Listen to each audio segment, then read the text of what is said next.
Hi అండి, నమస్తే. ఈరోజు నేను మసాలా పానీపూరి ఎలా చేయాలో చూపించబోతున్నాను. ఇలాగ ఒకసారి ఇంట్లో చేసుకోండి. ఇంకా బండి దగ్గరకు కూడా వెళ్ళకుండా ఇంట్లోనే తయారు చేసుకుంటారు. చాలా బాగుంటుంది. ముందుగా కందిపప్పుని 1 కప్పు ఉడికించుకొని పక్కన పెట్టుకున్నాక దాన్ని మిక్సీ జార్లో వేసి 1 స్పూను అల్లం వెల్లుల్లి పేస్ట్ వేసుకొని దాంట్లో 1 స్పూను పావుబాజీ మసాలా, పావుబాజీ మసాలా స్మెల్ బాగుంటుందండి. 1 స్పూన్ ధనియాల పొడి, 1 spoon garam masala, 1 spoon salt, కొద్ది కారం, కొద్దిగా పసుపు కూడా వేసుకొని ఇప్పుడు అందులో 2 స్పూన్ల వరకు వేయించిన వేరుశనగలను కూడా వేసుకొని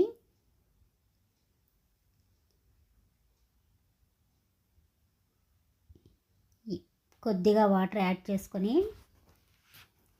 దీనిలో 1 స్పూను ఆమ్చూర్ పౌడర్ కూడా వేసుకొని దీన్ని బాగా మెత్తగా పేస్ట్ చేసుకొని పక్కన పెట్టుకోవాలి. దీన్ని బాగా ఉండలు లేకుండా బాగా కలుపుకోవాలి. ఇలా కలుపుకున్నప్పుడు మనకు వాటర్ ఎంత కావాలో కూడా తెలుస్తుందండి. అందుకని ఇంకొంచెం వాటర్ యాడ్ చేసుకుంటే అది మరిగేలేకే బాగా చిక్కగా వస్తుంది.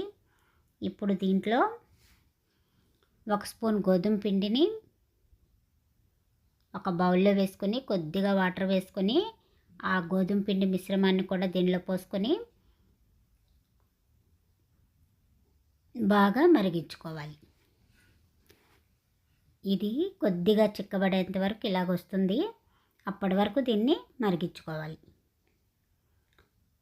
చూడండి, ఇంత చిక్కదనం రావాలి. ఇప్పుడు దీంట్లో 1 కప్పు బఠానీల్ని నైట్ నానబెట్టుకొని అవి కూడా మెత్తగా ఉడికించుకొని ఇలా మసులుతున్న దాంట్లో ఇక్కడ మీరు ఉప్పు కూడా చూసుకొని కొద్దిగా ఉప్పు సాలపోతే వేసుకోవచ్చండి. ఇప్పుడు ఈ బఠానీల్ని అందులో వేసేయాలి.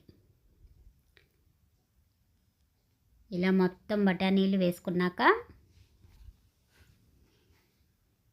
ఇలా వండుతుంటేనే రూమ్ అంతా భలే వాసన వస్తుందండి. ఇలాగా కొద్దిగా చిక్కబడుతుంది.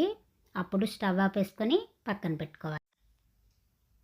పూరీల్ని మీరు ఇంట్లో అయినా తయారు చేసుకోవచ్చు, లేదంటే బయట ప్యాకెట్లు తెచ్చుకునైనా ఇలాగ నూనె వేడైన తర్వాత ఈ పూరీలను అందులో వేసి ఫ్రై చేసుకొని అవి కూడా పక్కన పెట్టుకున్నాక ఇప్పుడు సర్వింగ్ బౌల్ తీసుకొని అందులో పూరీలను మొత్తం స్మాష్ చేసి ఇలా వేసుకున్నాక దానిపైన కొద్దిగా టమోటా ముక్కలను కూడా వేసుకొని ఇప్పుడు మనం ప్రిపేర్ చేసుకున్న బఠానీని కూడా వేసుకొని ఈ పూరీలు మునిగేంత వరకు బఠానీ రసం వేసుకోవాలండి. ఇలా మొత్తం వేసుకున్నాక ఇప్పుడు దీనిపైన మనం మీకు కావాలంటే సేవ్ వేసుకోవచ్చు, స్వీట్ చట్నీ వేసుకోవచ్చు, మీ ఇష్టం అండి. నేను ఇక్కడ మా పిల్లలకు తగ్గట్టుగా చేస్తున్నాను. ఉల్లిపాయలు సన్నగా కట్ చేసినవి వేసి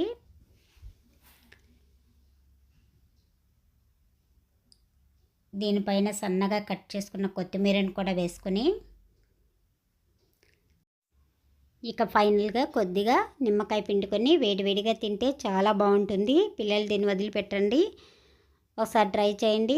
నా వీడియో కానీ మీకు నచ్చితే లైక్ చేయండి, షేర్ చేయండి, సబ్స్క్రైబ్ చేయండి. Thank you for watching.